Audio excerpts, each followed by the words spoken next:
Electrochemistry part 1। Electro 12th class का जबरदस्त वाला चैप्टर है।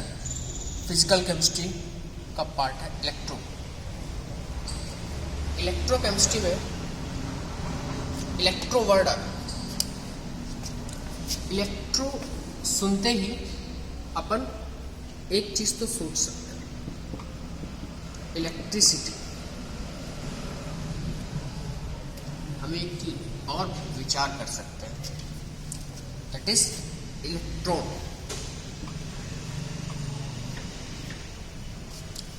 इतना तो क्लियर है, इसमें जो अपने को केमिस्ट्री पढ़नी है वो रिलेटेड टू इलेक्ट्रिसिटी और इलेक्ट्रॉन टाइप कुछ कुछ होगा। हम लोगों ने बचपन में ये पढ़ा था कि इलेक्ट्रॉन्स जो होते हैं उनका जो मोशन है, इलेक्ट्रॉन्स का जो भी मोशन होता है उससे करंट प्रोड्यूस होता है। Motion of electron is current and current का जो फ्लो रहता है, करंट का जो फ्लो रहता है उसको बोलते हैं electricity. Motion of electron is current and flow of current is electricity. Electron और इलेक्ट्रिसिटी एक दूसरे से ऐसे करके कनेक्टेड रहते हैं। इसका मतलब हमें इसमें इलेक्ट्रिसिटी से रिलेटेड टर्म्स पढ़ने हैं, इलेक्ट्रो से related. Electrochemistry basically branch of chemistry that deals with the electricity. अपने पास दो टाइप की रिएक्शंस होती है, मेनली दो टाइप की रिएक्शंस होते हैं। मान लो कोई प्रोसेस है A to B, let it be suppose that we have a reaction A gives B। अगर ये रिएक्शन, दो कंडीशन होती है, रिएक्शन होगी या फिर नहीं होगी, रिएक्शन प्रोसीड करेगी या नहीं करेगी, इस बात का आंसर हमको थर्मोडायनेमिक्स देता है। थर्मोडायनेमिक्स किसी भी रिएक्शन की फिजिबिलिटी को बताता है कि वो रिएक्शन प्रोसीड करेगी या फिर नहीं करेगी। उस रिएक्शन का जो डेल्टा जी रहता है that is Gibbs free energy. अगर गिब्स फ्री एनर्जी किसी भी रिएक्शन के लिए लेस देन 0 आता है, मींस निगेटिव वैल्यू आती है, तब अपन ये बोल सकते हैं कि रिएक्शन आसानी से प्रोसीड कर जाए। अगर ये रिएक्शन प्रोसीड कर रही है तो इसकी दो कंडीशंस हो सकती है। ऐसा हो सकता है कि ये रिएक्शन A से B बना दे और B बनने के बाद इससे कुछ एनर्जी लिबरेट हो,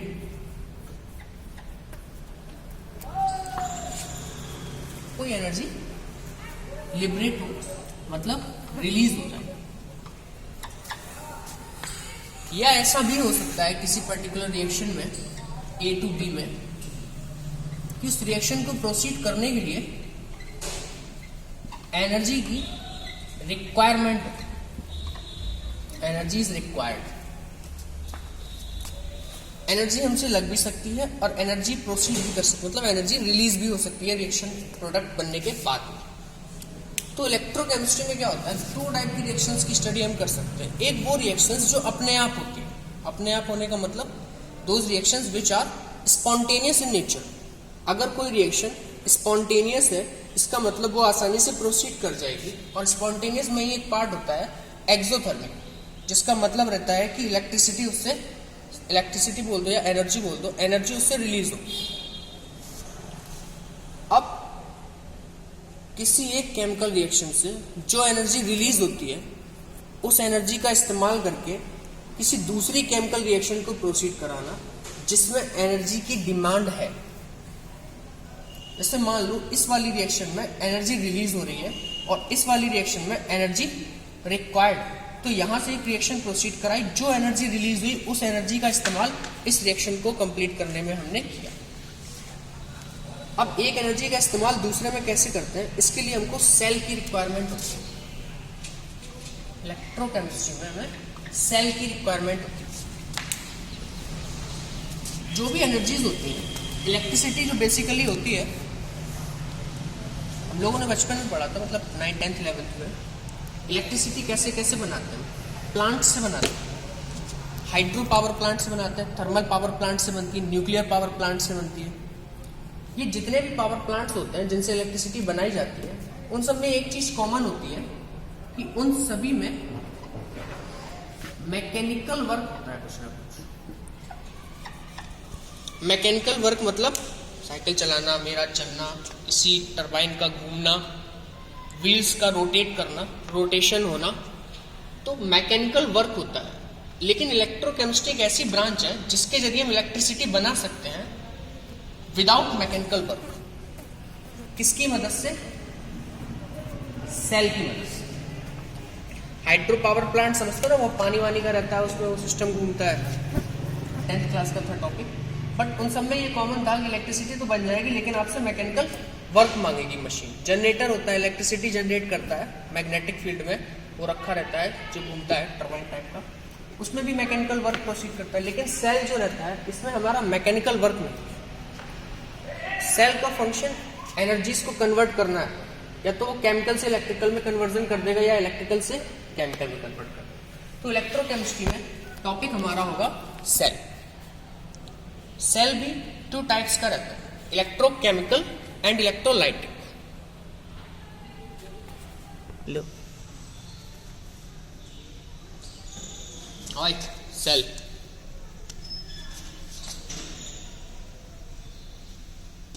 ग्रीन सा चल रहा है, दिख रहा है? दिख रहा है? सेल 2 टाइप्स का है अपने पास। अपने पास क्या होता ही है कुछ। First one is electrochemical cell and second one is electrolytic cell. Electrochemical and electrolytic, which converts chemical energy into electrical energy। जो केमिकल एनर्जी को इलेक्ट्रिकल एनर्जी में कन्वर्ट करेगा वो इस कैटेगरी में आएगा, इलेक्ट्रोकेमिकल सेल। इलेक्ट्रोलाइटिक सेल का function which converts electrical energy into chemical energy। जो सेल इलेक्ट्रिकल एनर्जी को केमिकल एनर्जी में कन्वर्ट करेगा वो इलेक्ट्रोलाइटिक सेल अपन उसको बोलेंगे। कुछ कुछ बुक्स में इलेक्ट्रोकेमिकल सेल और इलेक्ट्रोलाइटिक सेल ना करके यहाँ लिख देते हैं गैल्वेनिक और वोल्टेक सेल, और इधर इलेक्ट्रोलाइटिक लिख देते हैं। तो इलेक्ट्रोकेमिकल भी वही होती है, गैल्वेनिक और वोल्टेक। या अगर डैनियल भी लिखा है तो गलत नहीं है, क्योंकि उसी गैल्वेनिक या वोल्टेक में एक पर्टिकुलर टाइप होता है डैनियल सेल का, जिसमें जिंक और कॉपर इंट्रोड्यूस किया जाता है। सेल का हम लोग बहुत ज्यादा इस्तेमाल हर जगह लगभग करते ही है। वॉच होती, वॉच है ही नहीं अभी तो, वॉच रहती है जो, उसमें भी जो सेल होते हैं वो इन्हीं टाइप के कुछ होते होंगे। कुछ इलेक्ट्रोकेमिकल होते होंगे, कुछ इलेक्ट्रोलाइटिक होते होंगे। कौन सा होता है घड़ी वाला वॉच?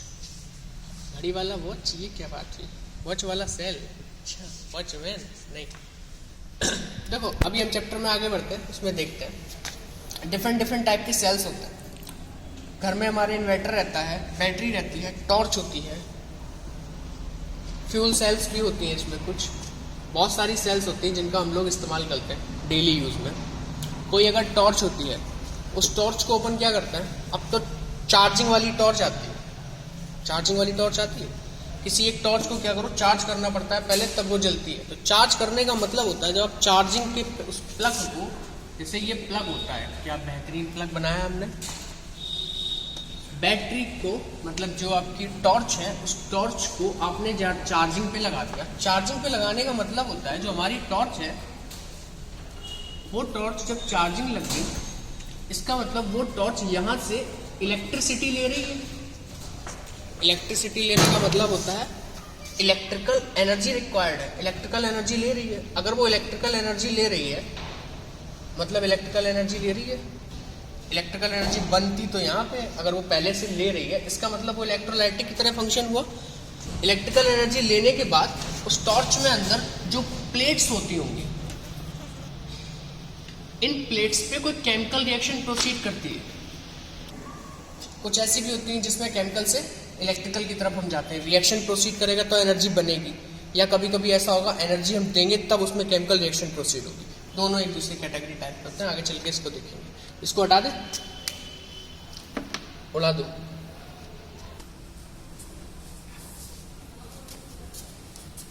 किसी भी गैल्वेनिक वोल्टेज या उसी का एक पार्ट डैनियल सेल, इसको समझने के लिए अपने को 2-3 टर्म समझ में आनी चाहिए। जैसे कि एक टर्म होता है ऑक्सीडेशन हाफ रिएक्शन या सेल। ऑक्सीडेशन हाफ रिएक्शन क्या है? रिएक्शन देखते हैं, इसको समझना है। और एक टर्म रिडक्शन हाफ रिएक्शन, उसको भी देखते हैं। ऑक्सीडेशन हाफ का मतलब हुआ, मैंने कोई मेटल लिया, अगर इस मेटल ने इलेक्ट्रॉन्स लूज किए, मान लो मोनोवैलेंट है या डाइवैलेंट मान लो, चलो +2, m gives m+2 plus of 2 electrons. मतलब किसी मेटल ने, मेटल बेसिकली सॉलिड में रहता है, +2 मीन्स एक्वस कॉम्पोजिशन है। m से अगर m+2 बन रहा है, इसका मतलब ये है कि मेटल ने 2 इलेक्ट्रॉन्स का लॉस किया। और जो लॉस ऑफ इलेक्ट्रॉन्स होता है उसको अपन बोलते हैं oxidation. Loss of electron is known as oxidation. तो ये ऑक्सीडेशन का टर्म होता है। m solid gives m+2 + 2 electrons. Example एक लिख देता हूं जिसमें +2 में रहते हैं metals. Magnesium solid gives Mg2+ aqueous +2 electrons. मतलब मैग्नीशियम मेटल 2 इलेक्ट्रॉन लॉस कर रहा है, Mg गिव्स Mg+2 + 2 इलेक्ट्रॉन्स। कैसे होता होगा, क्या होता होगा इसमें?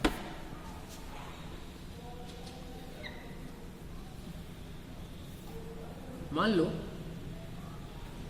ये रहा मेटल का रॉड। अरे मान लो, मानते चलिए अभी तक मेटल का रॉड। इस मेटल की रॉड को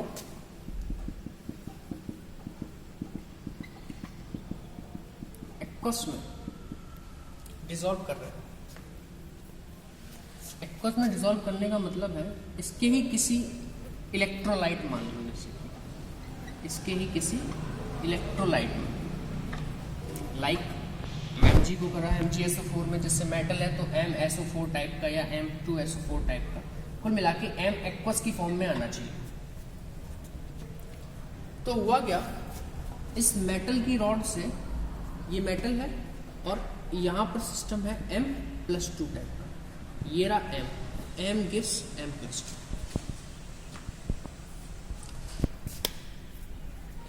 दो इलेक्ट्रॉन्स लूज कर दिए। मेटल की रॉड जिस सॉल्यूशन में, मेटल उतर रहा है सॉल्यूशन में,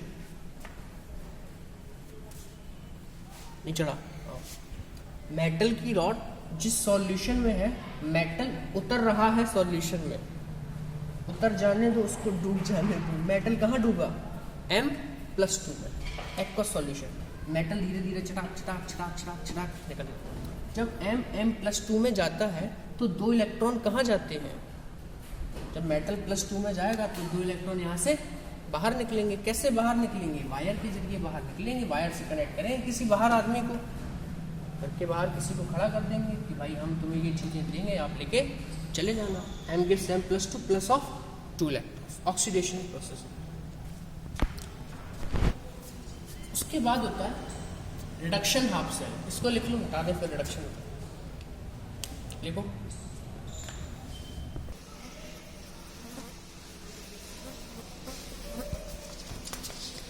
ऑक्सीडेशन समझ आया, loss of electron is oxidation. Next is reduction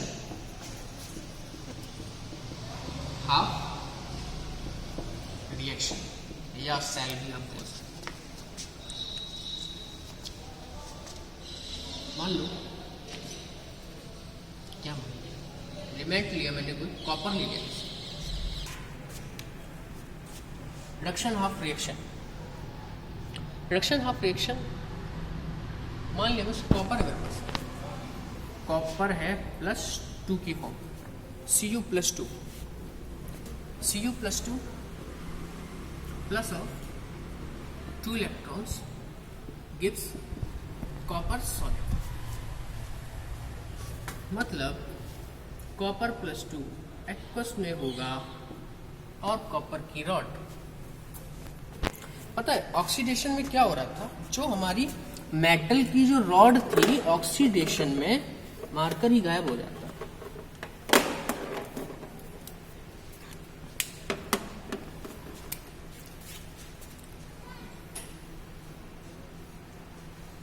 metal की जो रॉड थी ऑक्सीडेशन में, वो मेटल उतर रहा था एक्वस में, M gives M+2 plus of 2 electrons.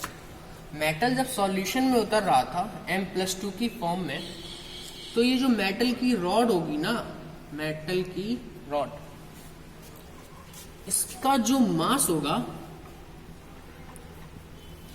धीरे धीरे धीरे धीरे क्या होता जाएगा, कम होता जाएगा। M तो उतर गया ना M+2 की फॉर्म में। इस बार क्या हो रहा है, रिडक्शन का मतलब क्या हुआ कि जो M+2 है वो 2 इलेक्ट्रॉन्स एक्वायर कर रहे हैं, 2 इलेक्ट्रॉन्स एक्वायर करके मेटल सॉलिड बना रहा है। इसका मतलब ये हुआ कि इसका जो मास होगा मेटल की रॉड का, वो धीरे धीरे धीरे धीरे से क्या होगा, इंक्रीज करता जाएगा, क्योंकि M+2 2 इलेक्ट्रॉन्स एक्वायर करके मेटल पे चिपकता जा रहा है, समझ रहे हो। M+2 जाके मेटल पे स्टिक कर रहा है, यहाँ चिपके, यहाँ चिपके, यहाँ चिपके, यहाँ चिपके, यहाँ चिपके, तो मेटल का मास धीरे धीरे क्या होता जाएगा, इंक्रीज करता जाएगा। तो जब ऑक्सीडेशन हाफ सेल रिएक्शन पढ़ रहे होंगे तो उसके मास में कुछ ना कुछ फर्क पड़ेगा और वो मास धीरे धीरे धीरे धीरे डिक्रीमेंट पे जाएगा। और इधर वाले केस में रिडक्शन हाफ में ये क्या करेगा, धीरे धीरे इंक्रीज होता जाएगा, क्योंकि वो मेटल की रॉड पे डिपोजिट हो रहा है। ठीक है, तो रिडक्शन हाफ रिएक्शन हो गई और ऑक्सीडेशन हाफ रिएक्शन हो गई। इसको हटा दे, हटा दो, बढ़ा दो। एक टर्म और इसमें इंट्रोड्यूस करना चाहूंगा, इलेक्ट्रोड पोटेंशियल। इलेक्ट्रोड पोटेंशियल जब किसी मेटल की रॉड को उसके एक्वस सॉल्यूशन में हमने डिप किया, ये रहा हमारा M और ये रहा M+2। ऐसा नहीं है यूनिवर्सल, नहीं याद करके चले जाओ कि मेटल हमेशा +2 में, ये मेटल पे डिपेंड करेगा। M+1 +3 M की पावर n+ कुछ भी हो सकता है, डिपेंड करता है मेटल किस टाइप का, मोनोवैलेंट, बाईवैलेंट, ट्राईवैलेंट और जो भी वैलेंट होते हो, मुझे जितना आता है उतना मैं बता देगा। M+2 की फॉर्म में मान लो चला गया, तो होता क्या है, यहां से मेटल जब निकल रहे होंगे M+2 की फॉर्म में, तो पॉजिटिव चार्ज डेंसिटी जो यहां पर होगी वो धीरे धीरे इंक्रीज करती जाएगी। मतलब इस मेटल की सरफेस और इस एक्वस सॉल्यूशन के बीच में चार्ज का जो डिस्ट्रीब्यूशन होगा, चार्ज का सेपरेशन हो जाएगा, मतलब एक लेयर बन जाएगी, जिसकी वजह से वहां पर एक पोटेंशियल डेवलप होगा। अगर इन दोनों की कंसंट्रेशन में, मान लो मेटल को मेटल +2 के सॉल्यूशन में मैंने डिप किया, लेकिन वो मेटल +2 में कन्वर्ट ही नहीं हो रहा, मतलब मेटल ना तो मेटल यहां गिर रहा है, ना यहां का जाके यहां पे डिपोजिट हो रहा है, ना ऑक्सीडेशन हो रहा हो, ना रिडक्शन हो रहा हो, जब कुछ हो ना रहा हो वहां पर, इसका मतलब उनमें कोई डिफरेंस नहीं आया, इसका मतलब उन दोनों सरफेसेस के बीच में कोई पोटेंशियल डेवलप नहीं हो। पोटेंशियल डेवलप कब होगा? जब या तो इलेक्ट्रॉन्स लूज हो रहे हो या फिर इलेक्ट्रॉन गेन हो रहे हो। इलेक्ट्रॉनिक डिस्ट्रीब्यूशन का लफड़ा जब क्रिएट होगा तभी पोटेंशियल डेवलप होगा, अदरवाइज पोटेंशियल डेवलप नहीं होगा। यहाँ पे एक डिफाइन आती है, what is electrode potential? The potential difference between metal and the electrolytic solution is known as electrode potential. Potential basically इसमें मेजर किया जाएगा अपना वोल्ट। पोटेंशियल का जैसे फिजिक्स में मेजरमेंट करते थे वोल्ट में, वैसे ही यहाँ पे बिल्कुल सेम वे में पोटेंशियल का वोल्ट में मेजरमेंट कर। कोई दिक्कत? नोट करो।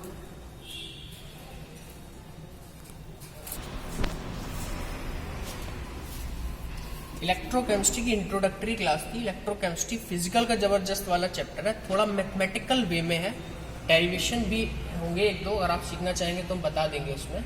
और बाकी ऑक्सीडेशन और रिडक्शन के बेसिक टर्म्स हैं जो आपको मैं बताता चलूँगा। अच्छे से पढ़ना, बढ़िया सा चैप्टर है, ठीक है। पार्ट 1 ये था, सेकेंड पार्ट डालेंगे बहुत जल्द। पढ़ना मन करे तो।